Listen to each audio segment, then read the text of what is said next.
Hey guys, what's up? It's Jules here for WhatCulture.com, joined by fellow egg Andy Murray. Very bold men, we're back. And if you're thinking to yourself, God, why are these two very ugly, pale men on our screens? It's because we're doing another episode of a little show that we like to call, and hit that jingle, Too Deep Fried. Oh, we can't say that. Yeah, that's the name of the show. And what we're doing is listen a different way, basically, because instead of just sitting there and prattling off stuff, we're just going to have a bit of a discussion about it, back and forth. And I felt like in the previous first episode, I cheated people out because I wore a hat, and you can't really be... Hit the intro again. Too deep fried.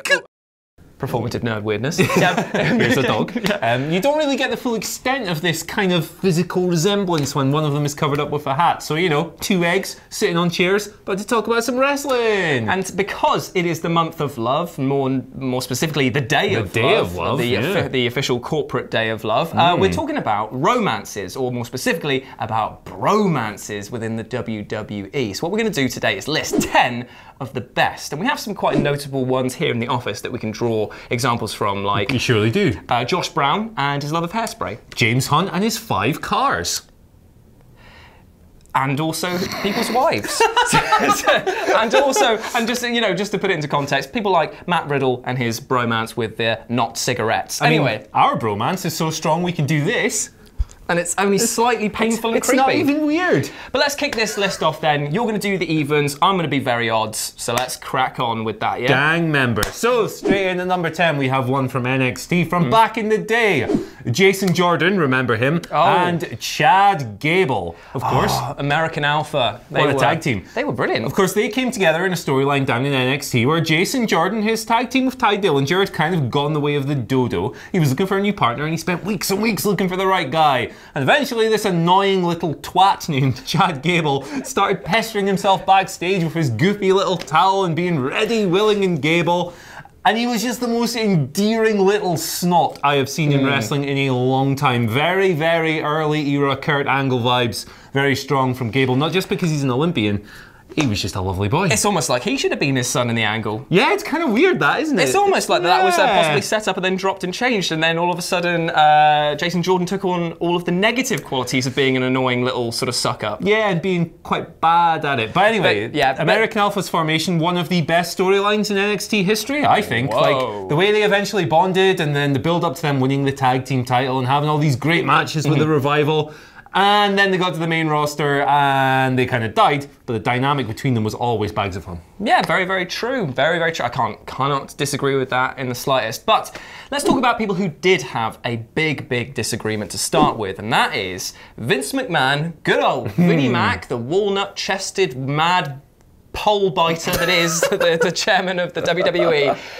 And the one, the only, stone cold, also bold Steve Austin. Number 9. Number 9, yeah. So basically this started off like, you know, at WrestleMania X7, X7, oh, you know, X7. WrestleMania X7, well, the way 17. The way that they call it that is very, very strange. Kind of silly, yeah. But anyway, not as silly as the fact that you're going to take somebody who is a homegrown, ass-kicking, redneck, cyborg redneck, I believe the word was. The bionic redneck. Bionic redneck, and partner him with the guy that he was feuding with for most of the Attitude Era. In fact, for many, the feud between him and Vince McMahon kicked off the Attitude Era. It did, it carried it. So to see them pairing up was incredibly strange, especially when you added in the singing and the gifts and his wife. The thing about the wife stuff. The thing about the whole Vince McMahon Steve Austin coming together thing was that yes, in the moment it was terrible because it preceded a huge downturn in business. You know, wrestling was never the same after that. Although that admittedly had more to do with kind of like the destruction of competition with WCW going out of business. But I digress. It was a big slap in the face seeing the kind of everyman, badass anti-hero guy who carried the Attitude Era really with this McMahon program, joining forces and shaking hands with the devil. But therein lies the brilliance, really, isn't it? Exactly. And if you go back and watch it now, some of those comedy backstage skits with Vince and guys like Kurt Angle are absolutely tremendous. Like, they're just hilarious. It's the very definition of a bromance. I will go back and watch the Stone Cold singing to him with the acoustic guitar again and again and again. It is so, so good. It's great stuff. Like, it really is. And really something that perhaps should be rewatched and reappraised. Well, seeing as they like to pretend that Becky Lynch is the new Stone Cold, told by even giving her the same catchphrases and mannerisms. Very, very on the nose. Oh, I mean, but it's gone over most of the heads, isn't it? Most people. Anyway, number 8, and this is a big one. Kevin Nash and Scott Hall. Oh. I almost said Kevin Hall and Scott Nash there. Kevin Nash, of course, the second best big man in wrestling history. If you know, you know. Now, what can you possibly say about the Outsiders? Of course, they were the guys who jumped to WCW. They helped kickstart that promotion's whole rise towards actually competing with WWE. They formed the NWO. Hulk Hogan was the third man, and they've been basically attached at the hip since the early to mid 90s. They were in the Clique as well. Well, I mean, a lot of people seem to forget that they were the sort of like the prototype for the NWO, which Hulk Hogan then came and then they came and Hulk Hogan just basically came and became the face of it. The third man, maybe. But it did push the other two back into the wings a little bit, but you could always tell that out of the three of them, the chemistry really did lie between Nash and Hall. Like, they were brothers until the end. In fact, there's been so many personal stories outside of the ring where you've seen them come to each other's help, especially when Hall was battling sort of his alcohol problems. Like, Nash was obviously there for him throughout that. So I love Hall and Nash, like, unabashedly. It's like Hall and Oates. Hall and Oates, except without man-eating. Yeah, that was one of their songs, wasn't it? Oh, it was? Yeah,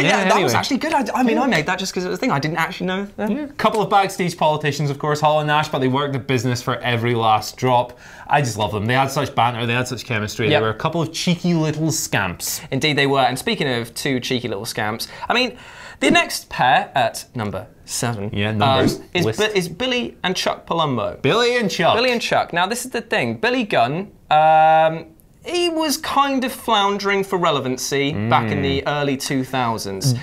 Chuck Palumbo, I wouldn't have even known about had he not formed this group with Billy. But what they did was they basically formed a bromance that was so deep that you almost saw the B getting erased, because it was a very much romance-heavy angle with Billy and Chuck. And Rico, of course. And Rico, their stylist, who was actually surprisingly good in the ring when he wanted quality, to be. He was comedy gold. I love all this daft stuff, like these big colourful characters. It's awesome. So when they joined up, everyone wasn't entirely sure what they were, and they did a lot of allusions to the fact that they might be one of the very first sort of out-and-out homosexual tag team partners. And they even went so far as to have the commitment ceremony, which they then bailed out of. In possibly what is one of the most funny and weird segments of the entire angle. He gets there, they get up there, they're about to do their vows, and then Billy just goes, "Wait a minute. We're not actually gay," and everyone starts booing because you feel like, okay, what's the twist? And then they just go, and then he goes in the same breath, he just goes, "We haven't got anything against gay people," and people start cheering. That is how you win over a crowd. Apparently. Oh, mate, it's so weird. Billy and Chuck, I mean, it gave Billy Gunn a new lease of life. Like, he had the one Billy Gunn phase, which was god awful.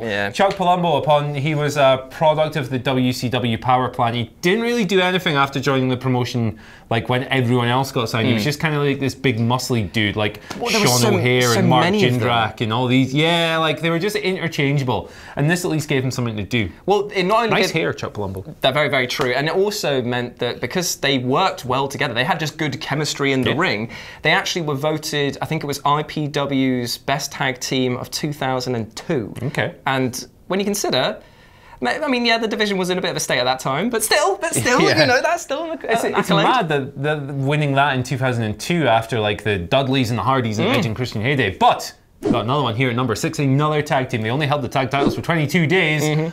Booker T and Goldust, number 6. Oh, God, that was brilliant. Quality, absolutely brilliant. Like, some of the funniest backstage stuff that WWE have ever produced. And it was kind of like, it came together in kind of a similar way to Jordan and Gable, except this was more ring-based. Like, Goldust would accidentally cost Booker T a bunch of matches and stuff. And then these weirdos just kind of ended up really liking each other and getting along and forming this little novel fun tag team, and it was so enjoyable, so entertaining. It shows that sometimes you don't need to be the best in-ring athletes to get a tag team off the ground, and especially when you could tell that these guys just genuinely liked each other. It was very, very clear, like with Booker playing the straight man and Goldust just basically ruining it. Around. But like, this is the thing, it goes down to one of my many, many reasons why it's simply impossible to hate Goldust. He's the best. You can put him with anyone. He appeared in a goddamn Scooby-Doo animated movie in which he raced race cars around the track with Stardust, and still he was the funniest thing in it. And it was great. And he bloody managed Mandy Rhodes, was with Mandy Rhodes in the Mixed Match Challenge last year, and it was great as well. Sorry, 2 years ago. Man, I love Goldust, one of the most underrated guys of all time, a tremendous entertainer, and I hope we see him back. And you can't talk about that without Booker T as well. King! Oh yeah. Booker! I'm glad you did that. But Yeah, me too, actually. But no, this was something that really helped build Booker T's popularity and work back towards like world title contendership. Obviously, he took a bit of a pounding from The Rock in the invasion angle and stuff. But this was great stuff, really entertaining, and there's nothing anywhere near as funny as Goldust on WWE these days. I would actually disagree, because our next entry at number 5 is Kevin Owens and Chris Jericho, which not only managed to be absolutely heartwarming and heartbreaking at the end, but it was just genuinely funny when you've got two of potentially the quickest minds on the mic in Kevin Owens and Chris Jericho.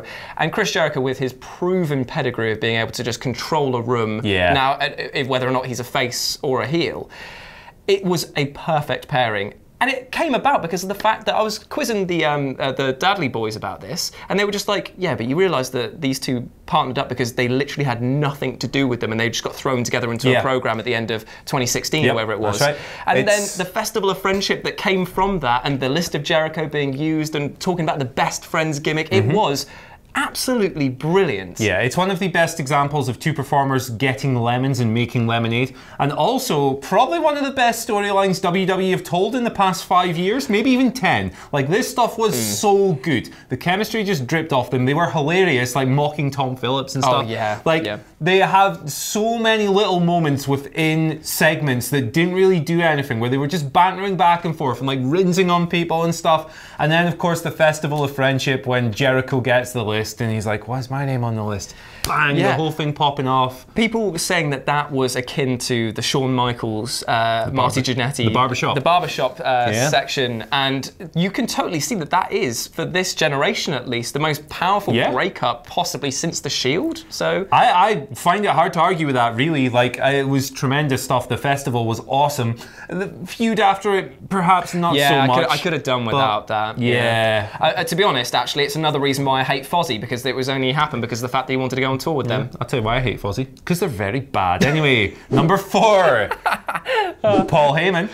And not Brock Lesnar. CM Punk. Oh, okay, fair enough. Yeah, we actually. Do you know what? It's actually one of those things where it's easy to forget that he was a Paul Heyman guy, like, for a long time, actually. Yeah, because I think like younger fans certainly will just associate Paul Heyman with, oh, I've heard about this ECW thing, or Brock Lesnar. But like, him and Punk are obviously kindred spirits. They look at wrestling in the very same way. They approach it in a very similar way.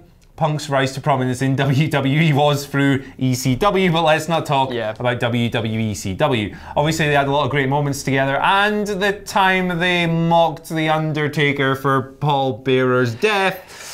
But, you know.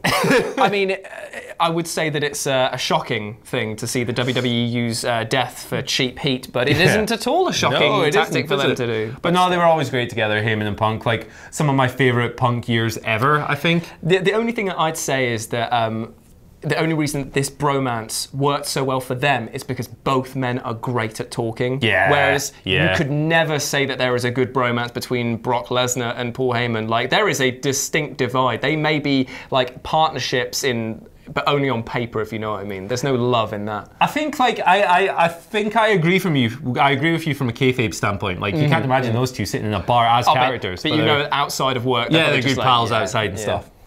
But like, no, I loved Punk and Heyman. Like, I'm a Paul Heyman guy. That's where it came from. Fair enough. And also, speaking about people who were real friends outside, but you bloody well couldn't tell on screen. I'll put it this way.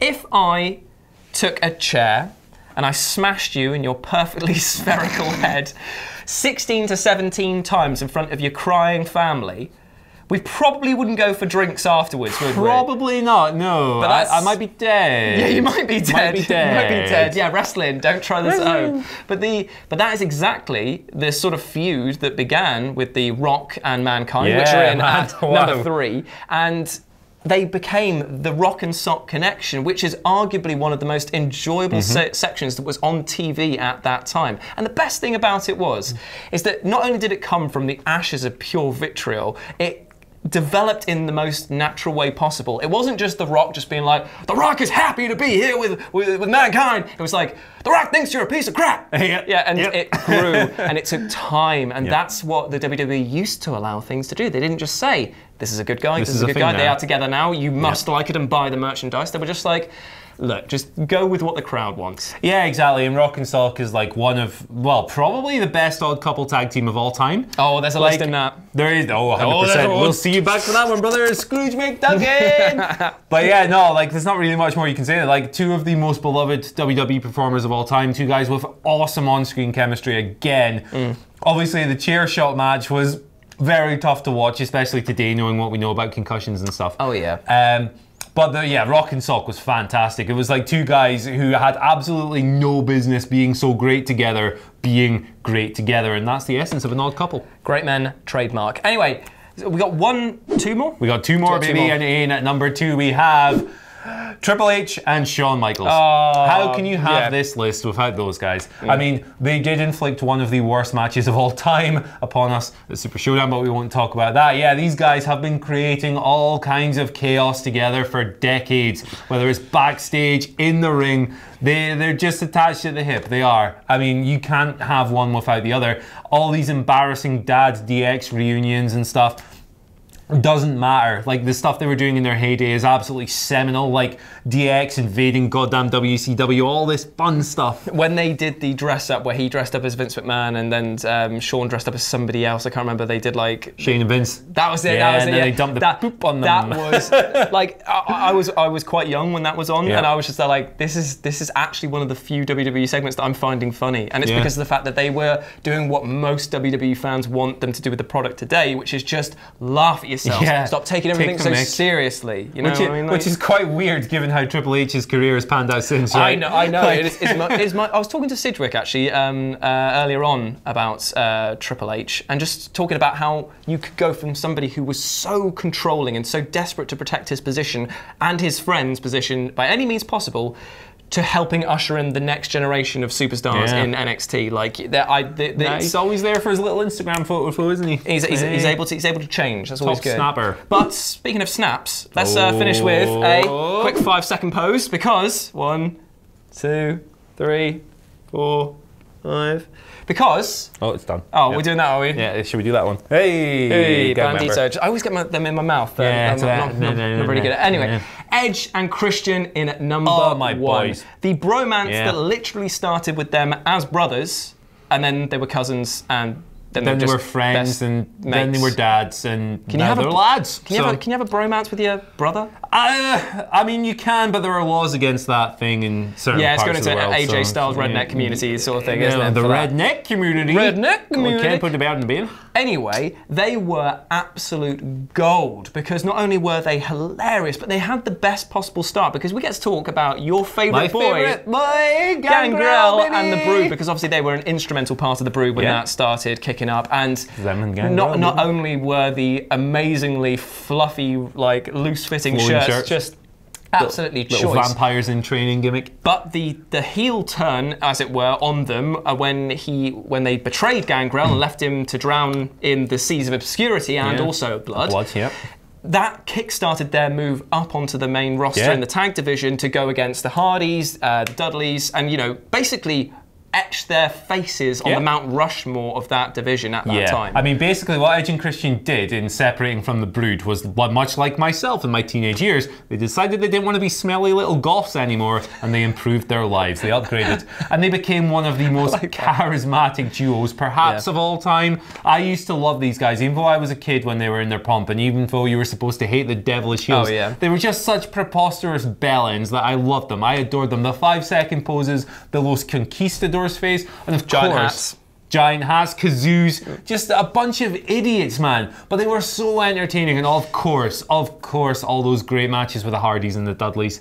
Seminal stuff. And then of course they split, and Christian's doing this whole thing when Edge wins King of the Ring, trying to hog all the glory. And the feud wasn't perhaps quite what it should have been, but together. And now, even today, on their Edge and Christian show on the network, they're just, I love these guys. I hope they make content together for every ever. For every ever. For every ever. Then now, for every ever. Professional.